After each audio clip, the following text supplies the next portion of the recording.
Thank you, Chair. I have two questions, so I'll try and be tight with them. My first question is to you, Ms. Enin Najor. I hope I'm saying that properly. Thank you in your brief for clarifying the collateral damage to immigrants as a result of criminalization. Would you agree with me that C-45 and its impact on permanent residents is unintended, but it's a serious impact? And could you clarify for us the impact on family reunification of permanent residents or even citizens who are seeking to sponsor a family member who fall into this bucket? Well, in terms of whether or not it's an unintended consequence, I would have to say that it is an unintended consequence. There's no indication in the drafting of the bill that it was an intended consequence to have this detrimental or quite serious impact on permanent residents. However, that's not to say that it is not serious, and it's not to say that it is not disappointing to have that as a consequence. It is quite serious. It impacts the lives of hundreds of thousands of people potentially, and it is a consequence that shows or reveals that there is really a blind spot in the drafting of this law in really accepting and understanding the way in which it can have not just legal consequences in terms of the criminalization or encounters with the criminal justice system when one conceives of ways of dealing with cannabis and the prohibition of cannabis, but also in other aspects of people's lives, like in the immigration consequences and like in the long-term consequences of having a criminal record, which impacts housing, access, employment, travel. All of those are social impacts that are visited on individuals as a result of the criminalization of cannabis.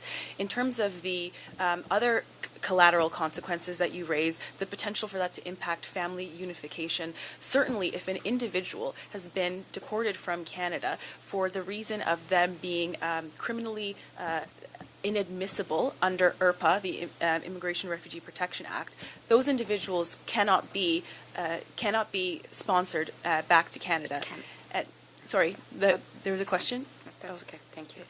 They cannot be sponsored to return back to Canada, and effectively it will have a detrimental effect on families that will be separated as a result of that deportation. Yes, floor is still yours. Where did the 14 years come from? Where did that come from? Can anyone clarify that for me? And if you were drafting the legislation, where would you set this penalty?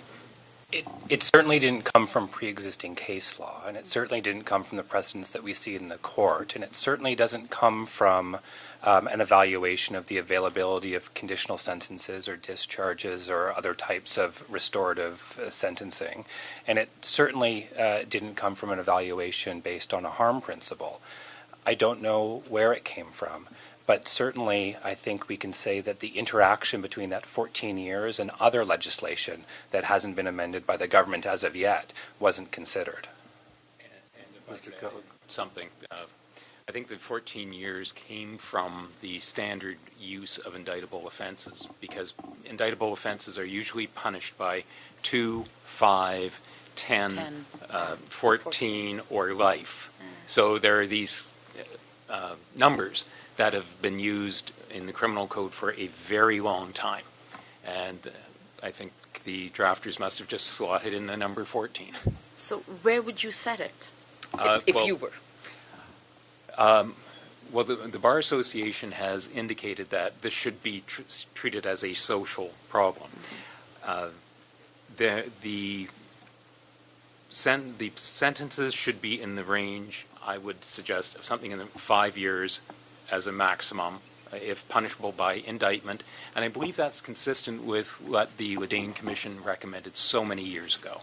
Thank you. Thank you. Monsieur Lévesque, any comment? C'est-à-dire que, oui, ça pourrait... Yes, we could reduce this.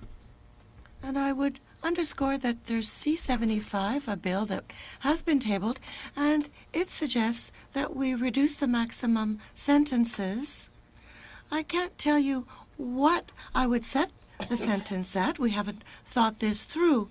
But one could say or prove that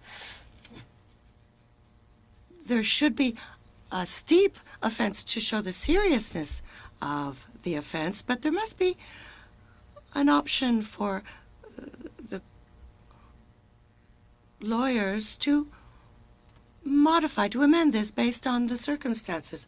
So perhaps opt for a summary conviction, perhaps, as Mr. Spratt was suggesting, intervene differently. There are other options out there. Thank you.